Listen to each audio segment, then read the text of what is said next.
Jambi pastikan proses pembebasan lahan tol Bayung Lencian Tembino telah rampung. 20.000 pelanggan PDAM di Kota Jambi akan terdampak pembangunan stockpile batubara. TMC Satgas Karhutla diminta lakukan modifikasi cuaca di pertengahan bulan Agustus.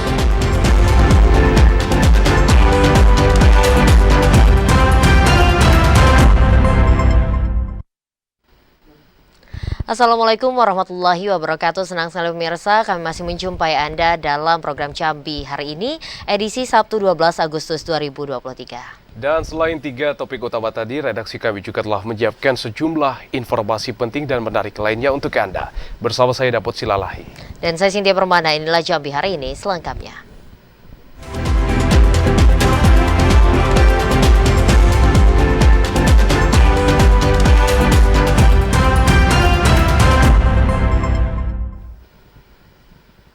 Kita awali Jambi hari ini, saudara, jumlah titik panas yang terpantau selama bulan Agustus meningkat pesat.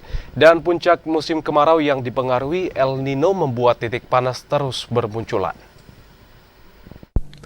Puncak musim kemarau yang dipengaruhi El Nino lemah membuat kondisi Jambi semakin kering. Selama bulan Agustus, pantauan satelit Aqua dan Terra, jumlah titik panas yang terpantau mencapai 176 titik panas. Jumlah tersebut sama dengan jumlah titik panas di bulan Juli lalu. Jumlah titik panas harian di bulan Agustus bahkan ada yang mencapai 50 per hari. 4 diantaranya terpantau dengan tingkat kepercayaan di atas 80%. Prakirawan BMKG Jambi, Anissa Fauziah mengatakan, pengaruh El Nino membuat hari tanpa hujan di Provinsi Jambi semakin panjang. Warga diminta untuk tidak membuka lahan dengan cara dibakar karena berpotensi mudah meluas. Sementara itu, selama tahun 2023, jumlah titik panas yang terpantau mencapai 855 titik. Ari Haryono, TVRI Jambi melaporkan. Saudara, TMC Satgas Karhutla diminta melakukan modifikasi cuaca di pertengahan bulan Agustus. Pasalnya, BMKG memprediksi adanya kemunculan awan-awan hujan di Provinsi Jambi. Pengaruh fenomena El Nino membuat hari tanpa hujan di Provinsi Jambi semakin panjang. Namun Badan Meteorologi, Klimatologi, dan Geofisika BMKG Jambi memprediksi potensi awan-awan hujan akan muncul pada tanggal 15 hingga 17 Agustus. BMKG berharap potensi kemunculan awan-awan hujan dapat dimanfaatkan oleh Tim Modifikasi Cuaca atau TMC Satgas Karhutla.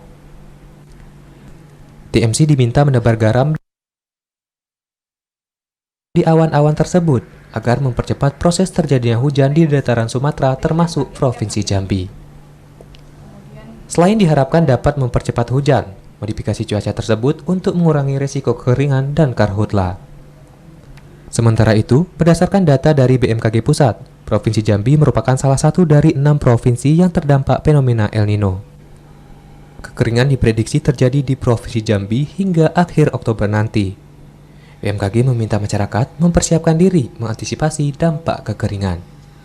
Ari Haryono, TVRI Jambi melaporkan.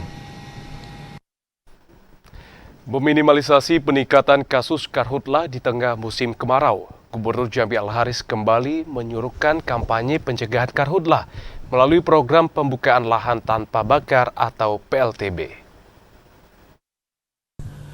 Menyikapi semakin meningkatnya kasus kebakaran hutan dan lahan yang terjadi di sejumlah daerah di tengah fenomena El Nino, Gubernur Jambi Al-Haris kembali menyerukan kampanye pencegahan karhutla. Gubernur mengatakan, kewaspadaan dini terhadap potensi munculnya titik api dilakukan agar masyarakat lebih peka terhadap bahaya karhutla. Pemerintah sangat melarang masyarakat membuka lahan dengan cara dibakar. Aktivitas tersebut dapat menimbulkan kasus hukum maupun karhutla yang sulit dipadamkan. Guna mengakomodir proses pembukaan lahan, pemerintah Provinsi Jambi telah mengeluarkan program pembukaan lahan tanpa bakar atau PLTB. Gubernur menekankan, masyarakat yang ingin memperoleh program ini dapat mengajukan permintaan resmi kepada pemerintah melalui Dinas Perkebunan dengan terlebih dahulu membentuk kelompok. Selain PLTB, untuk meminimalisir karhutla, pemerintah juga menyiapkan bantuan bibit dan pupuk guna mendorong peningkatan ekonomi masyarakat. Nah, ini yang memang kita kampanyekan kepada masyarakat bahwa sekali lagi tidak boleh membakar hutan dan lahan. Nah, kalau misalnya mereka bikin usaha kebun, nah pemerintah sudah membuka program juga PLTB, pembukaan lahan tanpa bakar, dan kita dampingi petani-petani itu.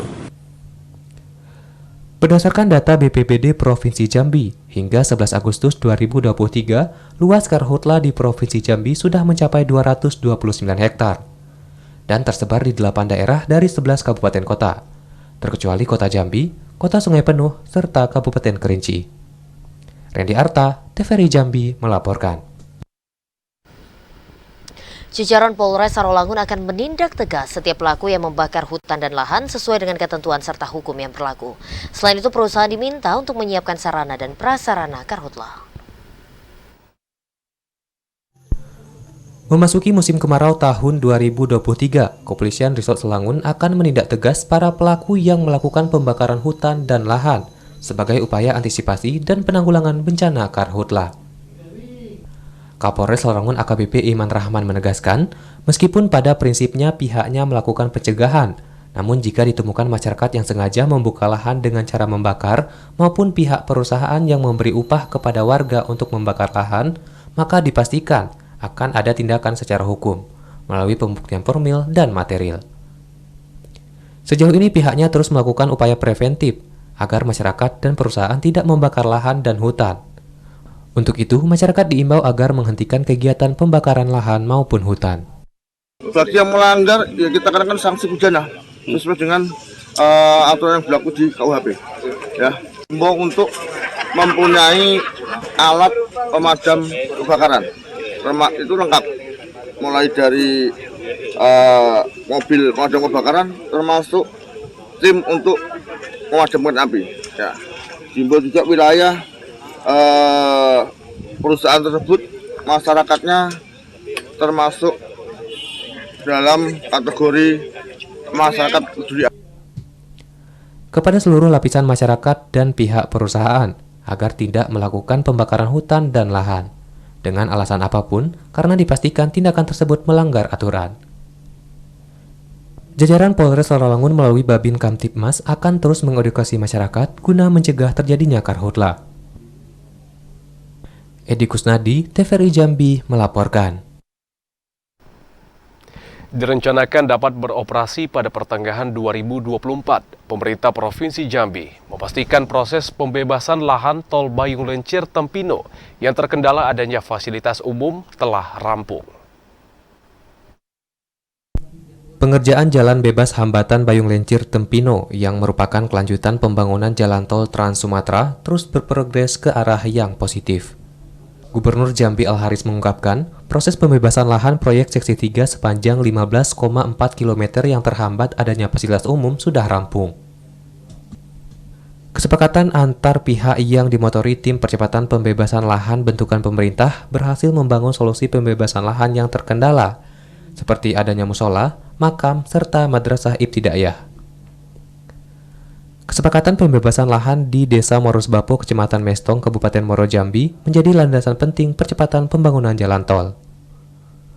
Gubernur menekankan, pemerintah akan terus mendukung upaya percepatan penyelesaian jalan tol Trans Sumatera yang nantinya menghubungkan Provinsi Jambi dan Provinsi Sumatera Selatan. Pemerintah siap membantu pihak kontraktor untuk menjamin kelancaran pengerjaan jalan tol yang ditargetkan rampung pada pertengahan tahun 2024. Ya, jadi kan gini, saya kan bilang sepanjang mereka mampu menyelesaikan dengan baik, ya kita harapkan. Yang penting saya sudah mengarahkan mereka untuk mereka bekerja lebih cepat lagi. Karena soal tol Jambi ini kan sudah cukup lama kita tunggu kan, dan ini adalah harapan masyarakat Jambi untuk arus transportasi menuju ke Sumatera Selatan. Gubernur Al-Haris berharap percepatan pembangunan jalan tol Jambi-Palembang akan segera mewujudkan keinginan masyarakat untuk segera menikmati terbukanya kolektivitas antar daerah. Randy Arta, TVRI Jambi melaporkan. Sekitar 20 ribuan pelanggan PDAM di Kota Jambi akan terdampak jika pembangunan stokpil batubara di kawasan Aurduri Kota Jambi diteruskan. Pasalnya di kawasan tersebut terdapat intake distribusi air bersih ke 3 kecamatan di Kota Jambi. Tidak hanya berdampak pada kebersihan lingkungan dan kesehatan, rencana pembangunan stockpile batubara yang dilakukan oleh PT Sinar Anugrah Sukses di kawasan Auduri Kota Jambi juga berdampak pada kebersihan air minum masyarakat. Pasalnya terdapat intake perusahaan air minum daerah atau aliran sumber air bersih kepada masyarakat di kawasan yang akan dibangun stockpile batubara tersebut. Intake PDAM di kawasan Auduri Kota Jambi itu mendistribusikan air bersih ke 20.000 lebih pelanggan yang tersebar di 3 kecamatan di Kota Jambi, di antaranya Telanai Pura, Kecamatan Alam Barajo, dan Kota Baru Kota Jambi. Pemerintah Kota Jambi meminta kajian ulang pembangunan tersebut agar tidak mencemari air bersih. Kehadiran stockpile batubara ini juga akan mengganggu intake PDAM karena akan banyak kapal dan tongkang-tongkang yang dapat merusak intake. Karena lalu lalang tongkang kan, pasti ada polusi. Belum lagi nanti kemungkinan kalau tongkang kan ditarik takbut itu kan, kapal-kapal besar. Belum lagi mungkin ada kemungkinan tumpahan segala macam. Sementara kan yang dialirkan kan 20 ribuan pelanggan yang dari sini kan sangat berpengaruh juga. Kita khawatir gitu. Kapasitas berapa nih kita kalau ini bisa 400 liter per detik. Sementara itu, pemerintah Kota Jambi akan terus memperjuangkan hak-hak masyarakat di Kota Jambi. Pemerintah Kota Jambi juga akan melindungi dan memberikan air bersih kepada masyarakat. Joko, TVRI Jambi, melaporkan.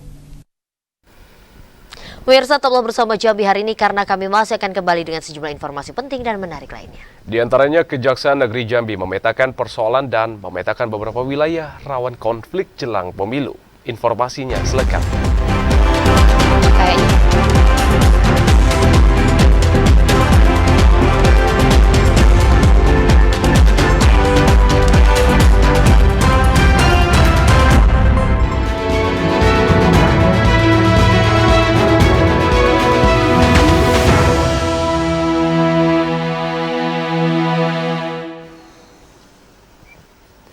Anda kembali bersama kami dalam segmen menuju pemilu 2024.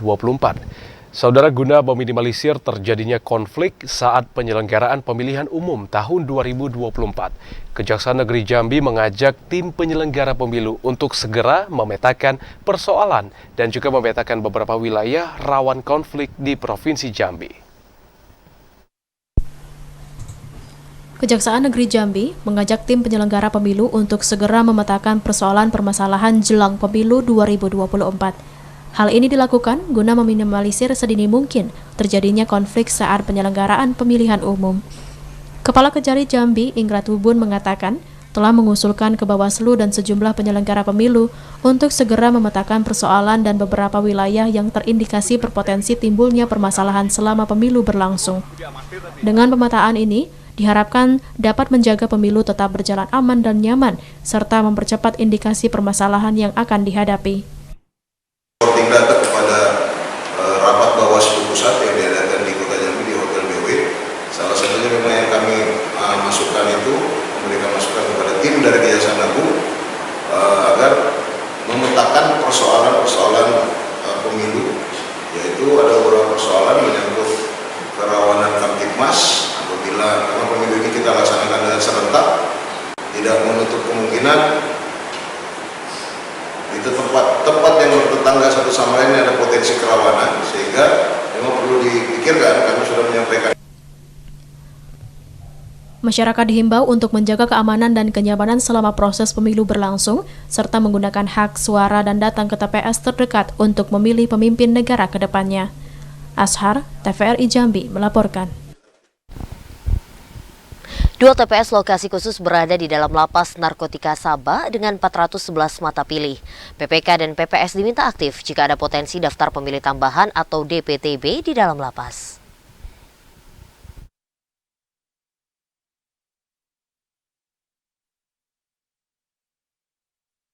KPU Kabupaten Tanjung Jabung Timur akan menyiapkan 2 tempat pemungutan suara khusus di Lapas Narkotika Kelas 2B Muara Sabak pada pemilu 2024 mendatang.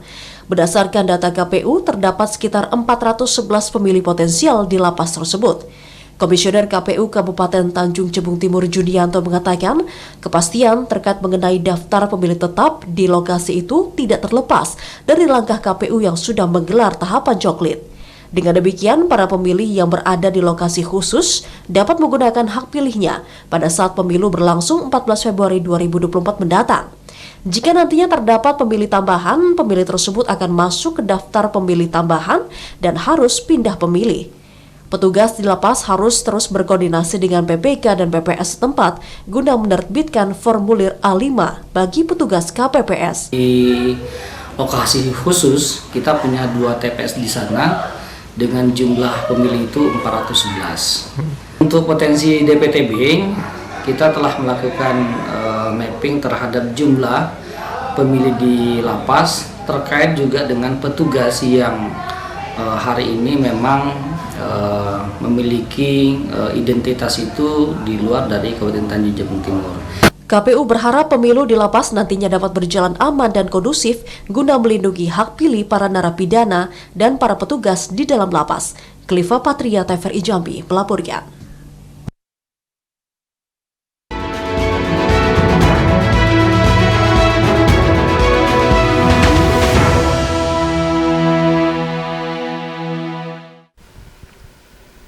Kita beralih ke sorotan lainnya. Saudara, harga beras premium di Muaro Jambi kini mengalami kenaikan.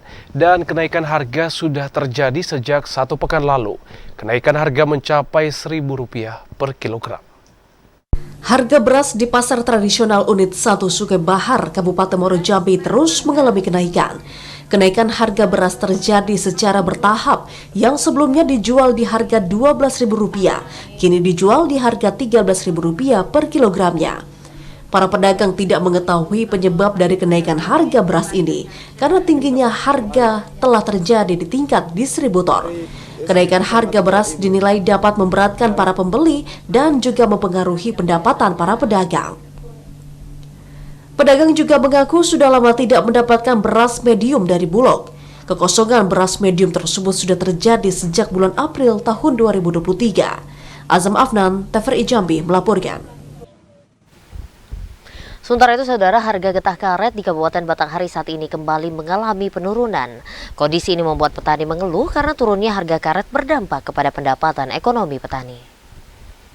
Beberapa hari terakhir ini, harga getah karet di Kabupaten Batanghari mengalami penurunan hingga di angka Rp7.000 per kilogramnya, dari harga sebelumnya yakni Rp10.000. Kondisi ini mulai dikeluhkan oleh para petani karena berdampak kepada pendapatan mereka.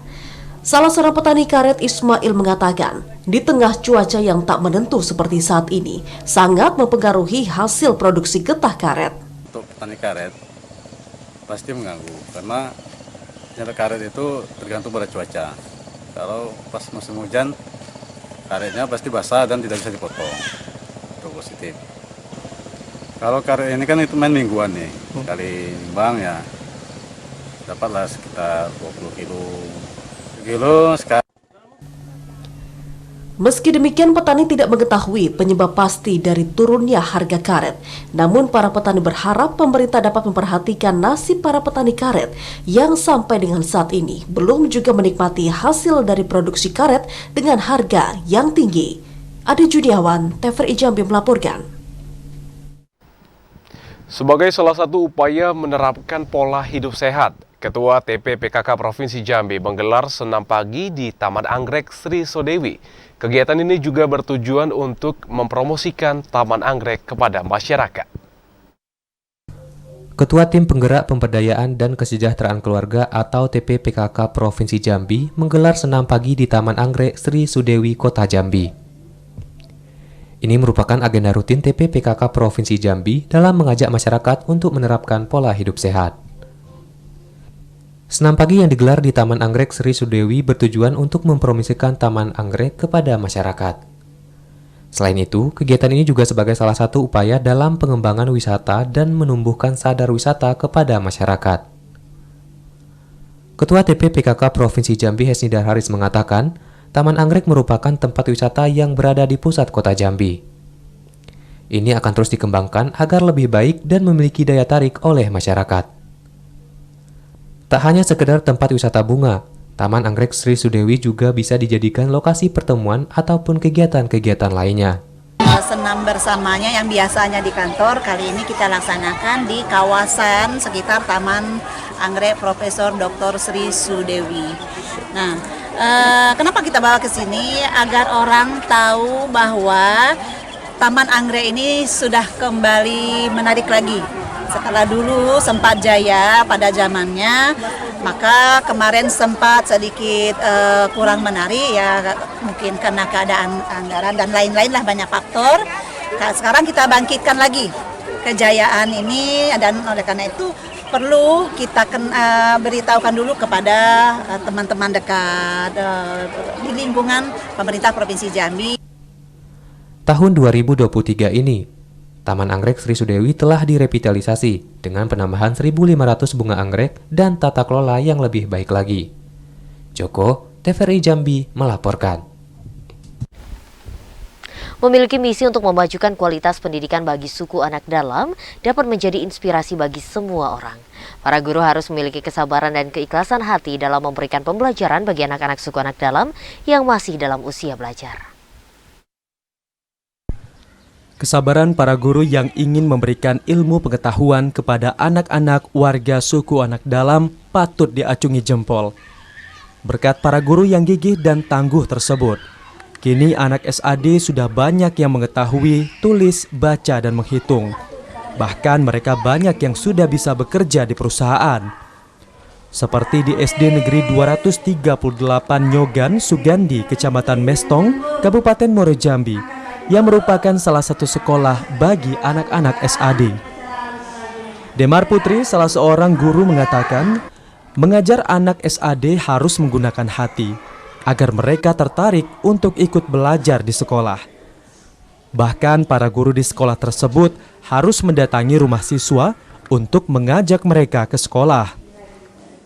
Kita harus sabar ya, karena mereka bukan seperti yang biasanya, karena mereka unik-unik, karena ada ketentuan mereka bergaul. Kalau yang asing itu dia belum bisa menerima, tapi kalau dia kita sudah mengenal satu sama lain, dia akan baik. Sementara itu, Kepala Disdikbud Muaro Jambi Firdaus mengatakan, pemerintah terus memastikan fasilitas dan kelengkapan pendidikan bagi suku anak dalam. Langkah ini untuk memotivasi anak-anak SAD untuk giat mengikuti pembelajaran agar bisa memberantas buta huruf bagi suku anak dalam usia belajar. Kita di dinas, ibu kepala sekolah, para pengawas untuk terus-menerus mensosialisasikan ke masyarakat dan mengimbau untuk mengajak anak-anaknya bersekolah. Raut wajah para siswa dari SAD sangat antusias dan bersemangat dalam mengikuti proses pembelajaran. Bahkan mereka ada yang bercita-cita ingin menjadi seorang polisi dan TNI. Azam Afnan, TVRI Jambi melaporkan. Saudara, guna menjaga stabilitas pasokan dan harga pangan, Dinas Ketahanan Pangan Provinsi Jambi gelar gerakan pangan murah. Informasinya akan kami hadirkan usai jeda pariwara berikut ini. Tetaplah bersama kami di Jambi hari ini.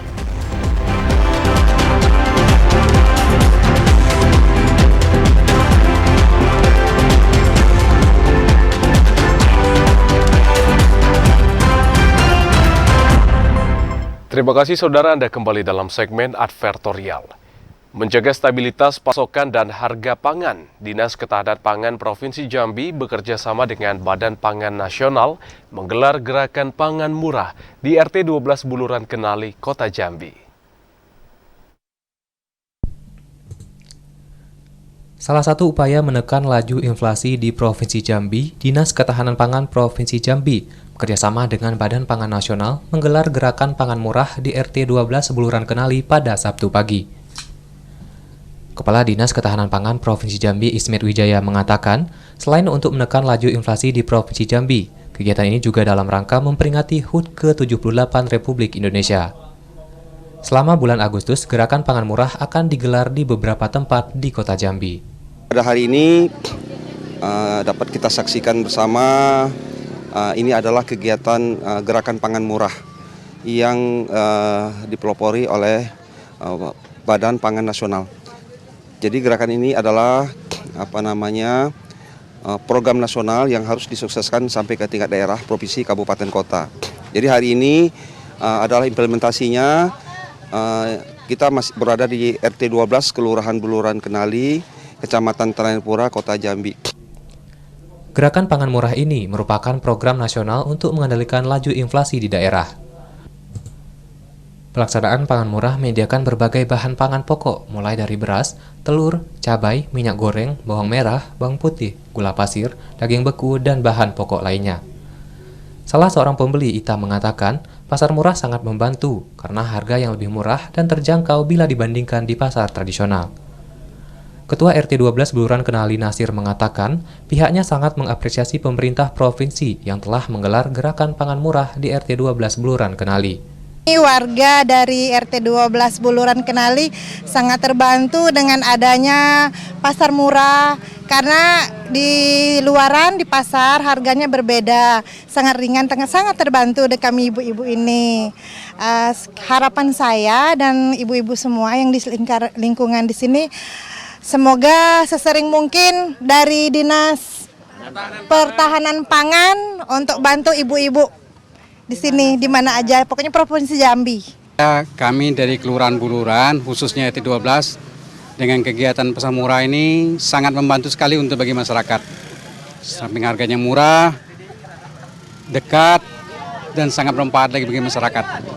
Kami masa terbantu masyarakat di sini, Pak. Terima kasih. Harapan kegiatan ini, pasar murah ini minimal itu 2 bulan sekali lah kalau memang bisa diadakan di RT 12 ini. Gerakan Pangan Murah ini merupakan kerjasama Badan Pangan Nasional, Bank Indonesia, Bulog Provinsi Jambi, dan ID Food. Yazid Santoso, TVRI Jambi melaporkan. Bupati Bungo melantik Rio atau Kades PAW Dusun Sirih Sekapur. Bupati berharap Rio yang baru dilantik dapat berinovasi serta mengoptimalkan dana desa untuk program masyarakat yang bermanfaat. Bupati Bungo Mashuri resmi melantik Deprita MS selaku Datuk Rio atau Kades, hasil pemilihan antar waktu Dusun Sirih Sekapur, Kecamatan Jujuhan periode 2023-2026. Kegiatan pelantikan berlangsung di lapangan depan kantor Rio Sirih Sekapur. Bupati Bungo Mashuri mengatakan, selamat kepada Deprita MS selaku Datuk Rio PAW Dusun Sirih Sekapur. Sebagai Datuk Rio yang baru, harus berinovasi dalam bekerja dan beri gebrakan perubahan dan wujudkan dusun yang berkemajuan untuk kesejahteraan masyarakat Dusun Sirih Sekapur. Melayani masyarakat dengan sepenuh hati, insya Allah Datuk Rio dicintai masyarakatnya. Selain itu diharapkan bagi Datuk Rio PAW yang baru dilantik agar dalam menjalankan roda pemerintahan dapat mengoptimalkan penggunaan dana desa untuk program yang bermanfaat bagi masyarakat, serta prioritas mana yang lebih utama untuk kepentingan masyarakat banyak. Pagi hari ini kita hadir di Dusun Sirih Sekapur. Ini kegiatan pelantikan Datuk Rio Dusun Sirih Sekapur PAW yang telah melalui tahapan-tahapan pemilihan dan hari ini kita lantik. Nah, kita sampaikan ucapan selamat kepada Datuk Rio yang baru dilantik. Sisa masa jabatan ini dimanfaatkan sebaik-baiknya untuk berkoordinasi, bekerjasama dengan masyarakat di dusun ini untuk mengisi kemudian memajukan Dusun Sirih Sekapur ini. Mudah-mudahan persoalan-persoalan yang ada di dusun bisa terselesaikan dengan baik dengan adanya Datuk Rio definitif. Pada pelantikan Datuk Rio Dusun Sirih Sekapur, Kecamatan Jujuhan, juga dilakukan gelar adat dengan ditandai penyerahan kepala kerbau kepada Bupati Bungo secara adat serta pembacaan sumpah jabatan bagi Datuk Rio yang sudah dilantik di depan Bupati dan Lembaga Adat Melayu Perwakilan Kecamatan. Selain itu, di akhir kegiatan dilakukan pemberian ucapan selamat dari Bupati Bungo, serta diikuti oleh seluruh tamu undangan yang hadir. Muryandi, TVRI Jambi melaporkan. Penjabat Bupati Sarolangun, Bahril Bikri, meninjau pelayanan keliling administrasi kependudukan di Kecamatan Batang Asai. Perekaman wajib KTP elektronik sudah di atas 97%. Menjelang pemilihan umum tahun 2024, pemerintah Kabupaten Sarawangun melalui Dinas Kependudukan dan Catatan Sipil terus melakukan berbagai upaya dengan memberikan pelayanan administrasi kependudukan kepada masyarakat yang belum memiliki identitas diri seperti KTP elektronik serta kartu keluarga maupun akta kelahiran. Penjabat Bupati Sarawangun Bahril Bakri mengatakan, pelayanan keliling ini dilakukan guna memudahkan masyarakat yang kurang mampu untuk mendapatkan identitas diri, terutama warga yang belum memiliki KTP sesuai dengan temuan dan rekomendasi dari KPUD Sarawangun. Seperti Kecamatan Batang Asai, penduduknya berjumlah 19.919 jiwa yang tersebar di 23 desa, yang termasuk dalam daftar pemilih tetap mencapai 13.814 orang. Sementara yang sudah memiliki EKTP 13.354 orang, atau sudah mencapai 97%. Sementara 298 orang belum melakukan perekaman atau belum memiliki KTP elektronik yang didominasi pemilih potensial dan milenial. Ini menjadi perhatian kita karena akan digunakan untuk pilkada dan pilpres ataupun pileg nantinya. Ya, hari ini kita melakukan 80 orang perekaman KTPL di Kecamatan Batang Asai ini. Jadi secara total ada jumlah penduduk Batang Asai ini 19.919 jiwa ya. Dan wajib KTP itu ada 13.816 jiwa. Yang sudah direkam itu ada 13.354 jiwa, 97%. Sisa 3% yang belum direkam. Dan nanti kita akan lanjutkan ya, ada perekamannya ya. Diperkirakan sisanya tinggal hanya 200-an orang. Kegiatan pelayanan keliling ini merupakan kerjasama antara Disduk Capil dan KPUD Sarawangun, serta pemerintah kecamatan dan pemerintah desa dalam rangka mensukseskan pemilu 2024. Edi Kusnadi, TVRI Jambi melaporkan. Puncak Festival Pengabuan 2023 yang dikolaborasikan dengan agenda Hari Jadi Kabupaten Tanjung Jabung Barat ke-51 dimeriahkan dengan penampilan grup band Armada. Penampilan Armada dengan lagu-lagu hitsnya mampu membius para penonton. Puncak Festival Pengabuan yang dikolaborasikan dengan agenda Hari Jadi Kabupaten Tanjung Jabung Barat ke-58 yang dipusatkan di alun-alun kota Kuala Tungkal dibanjiri masyarakat Bumi Serengkuh Dayung serentak ketujuan. Festival Pengabuan 2023 digelar selama 4 hari, mulai dari tanggal 7 Agustus hingga 10 Agustus 2023. Dengan berbagai rangkaian kegiatan seperti pameran dan bazar, pemutaran film dokumenter Sungai Pengabuan, lomba gasing, ritual macerak paret, dan lomba balap becak.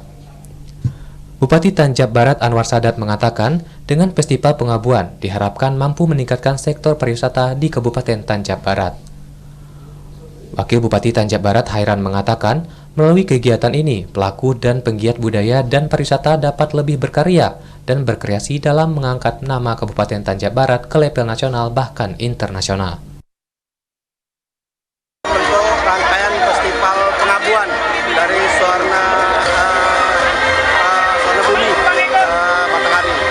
Harapan kita ke depan, kami pemerintah daerah akan mengelola event ini lebih besar supaya mampu menarik manca wisatawan, baik lokal maupun wisatawan manca daerah. Harapannya ke depan, kita akan besar anggaran supaya ini mampu menarik pengunjung lokal. Malam ini acara Milad Tanjab Barat yang ke-58 berjalan sukses dan meriah, dan semua masyarakat bergembira. Insya Allah kedepannya kita memberikan kebijakan-kebijakan yang perlu masyarakat lagi, baik di sektor perkebunan, pertanian maupun infrastruktur publik. Ini tolak ukur kita untuk berbenah dan mengevaluasi lebih baik lagi. Tanjab Barat berkah 2 periode. Kegiatan ini diharapkan dapat mendorong dan membangkitkan semangat dari para pekerja seni, komunitas budaya, dan penggiat pariwisata berkembang lebih maju. Didi Haryadi, TVRI Jambi melaporkan. Pada Raimuna Nasional tahun 2023 yang berlangsung di Cibubur, Jakarta Timur, Kabupaten Muaro Jambi mengirimkan kontingen cabang gerakan pramuka yang berjumlah 32 orang.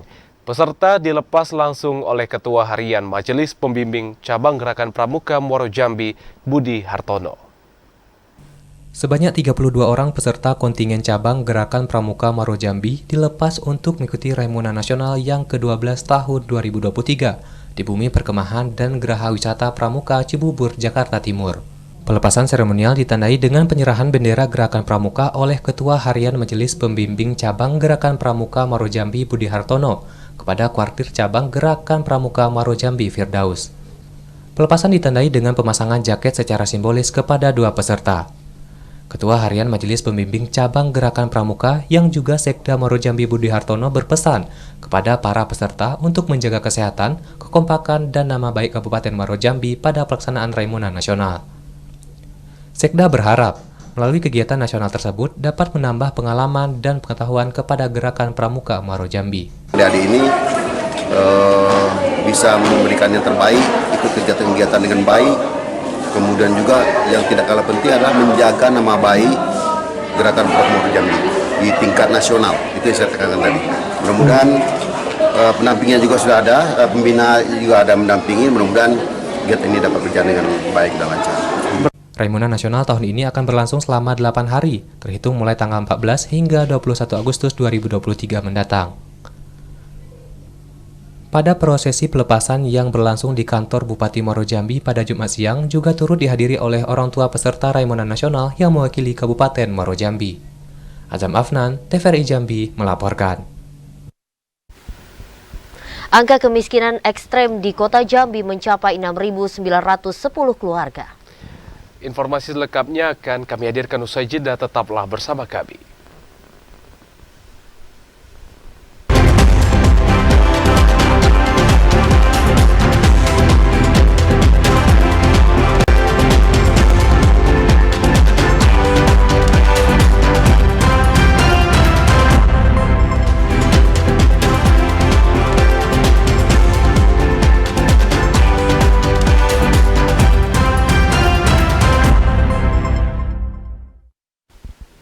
Terima kasih pemirsa, Anda masih menyaksikan Jambi hari ini. Pada tahun 2023, sebanyak 6.910 keluarga di Kota Jambi masuk dalam kategori kemiskinan ekstrem. Meski begitu, saat ini pemerintah Kota Jambi melalui Dinas Sosial terus berupaya untuk menurunkan angka tersebut dengan cara memberikan bantuan sosial. Terhitung dari bulan Januari hingga akhir Juli kemarin, jumlah kemiskinan ekstrim di Kota Jambi sebanyak 6.910 jiwa atau 1.313 orang yang berada di 11 kecamatan dalam Kota Jambi. Paling banyak angka kemiskinan berada di Kecamatan Jambi Timur. Kepala Dinas Sosial Kota Jambi Noviarman menjelaskan, data yang diterima pihaknya berdasarkan data dari Ketua RT setempat yang termasuk dalam kategori kemiskinan ekstrim, yakni pendapatan perharinya Rp11.000.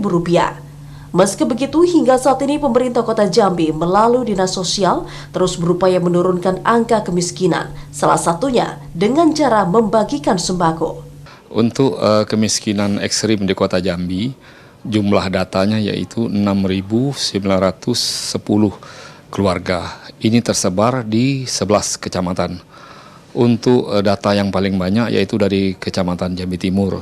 Noviarman juga mengatakan pasca pencabutan status pandemi COVID-19 oleh pemerintah pusat, pihaknya berharap angka kemiskinan ekstrim di Kota Jambi dapat menurun dengan dibukanya lapangan pekerjaan baik oleh pemerintah maupun masyarakat.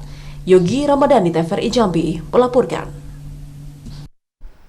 Beralih ke informasi lainnya, saudara, sebuah warung makan di Kota Sungai Penuh selalu diserbu warga hanya dalam waktu kurang dari 2 jam.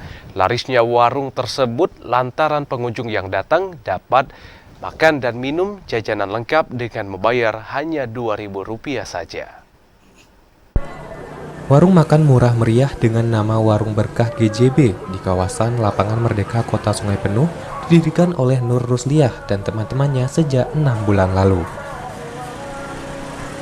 Warung ini selalu ramai didatangi warga, terutama pengendara ojek, kusir derman, tukang parkir, petugas kebersihan, pedagang kecil, dan anak-anak sekolah. Warung yang hanya dibuka setiap hari Jumat ini selalu ramai pembeli yang rela antri sejak pagi hari. Tak hanya warga sekitar, warga dari daerah lain bahkan pengendara yang melintas hingga pengemudi ojek pun ikut mengantri.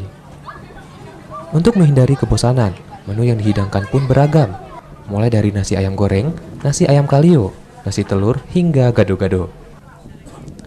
Cukup dengan membayar Rp2.000 saja, pengunjung bisa dapat menikmati makanan, minuman, jajanan, dan buah pencuci mulut. Ekonomi orang para duafa, anak yatim, orang fakir miskin, Ini kan banyak orang yang dari Kuniri pasar kayak tukang angkat, kusir bendi, orang jual buah. Membayar berapa ya? Bayar 2.000. Berarti dengan membayar 2.000 gimana ya? Dengan pertama membayar sebenarnya tidak bayar nih, anjur untuk bersedekah aja. 2.000 itu sebenarnya konsep kita awal adalah berbagi makan gratis.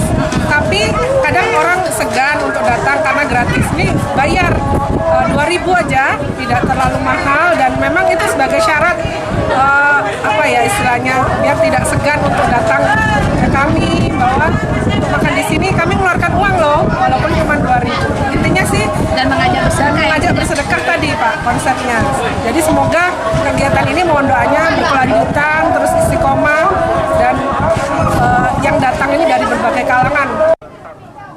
Pemilik mengaku menyiapkan 350 porsi dalam sehari dan biasanya habis dalam waktu tidak sampai 2 jam.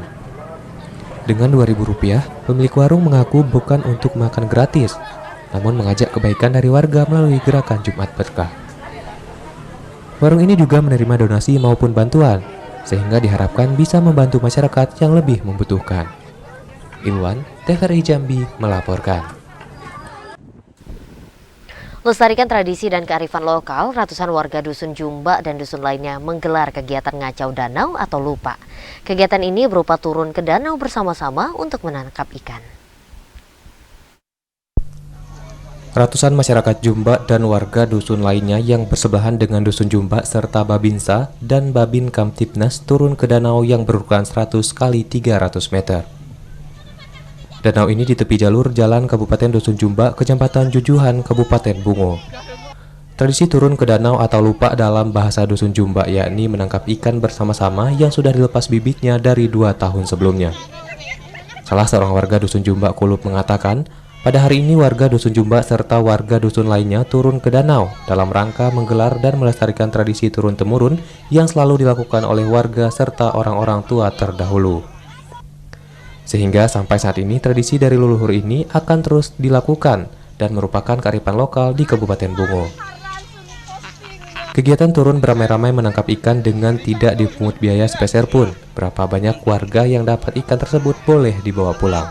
Oh, kalau sekarang tradisi itu Pak. Tuh. Sekali berapa tahun dibuka mengacau lupa? Kalau tidak salah ini sekali 3 tahun bukanya. Tahun ya. Iko ikannya dilepas apa ikan lepas dari Sungai Jujuhan? Ikannya ada ikan dari Sungai Jujuhan dan juga ada juga ikan yang dimasukin oleh pemerintah Pak. Oh itu. Kalau jenis ikannya apa Bang? Ini ikannya ada ikan patin, nila, ikan mas, bermacam-macam Pak. Jadi peserta yang ikut ngacau lupa danau kok dari mana Bang? Dusun Jumba, selain Dusun Jumba. Oh, peserta yang ikut ngacau ini bebas, setiap desa bisa masuk sini. Oh, jadi hasil tangkapan tuh dibawa apa dikumpulkan macam mana Bang? Hasil tangkapannya dibawa sendiri-sendiri pulang ke rumah masing-masing Bang. Oh, itu. Tradisi masyarakat Dusun Jumba, Kecamatan Jujuhan, Kabupaten Bungo yang digelar sekali 3 tahun tersebut mendapat respon dan antusias dari warga. Jenis ikan yang ada di danau yakni ikan patin, ikan nila, serta ikan mas. Selain itu dari tradisi ngacau danau atau lupa tersebut, warga dilarang menangkap ikan menggunakan alat seperti jala. Namun hanya menggunakan alat tangkap tradisional atau dengan tangan. Acara ngacau danau atau lupa tersebut berlangsung selama 3 hari ke depan. Muryandi, TVRI Jambi melaporkan. Dan saudara, informasi tadi sekaligus menutup perjumpaan kita di Jambi hari ini. Terima kasih atas kebersamaan Anda. Saya Dapur Silalahi. Dan saya Cynthia Permana bersama kerabat kerja yang bertugas pamit undur diri. Wassalamualaikum warahmatullahi wabarakatuh dan sampai jumpa.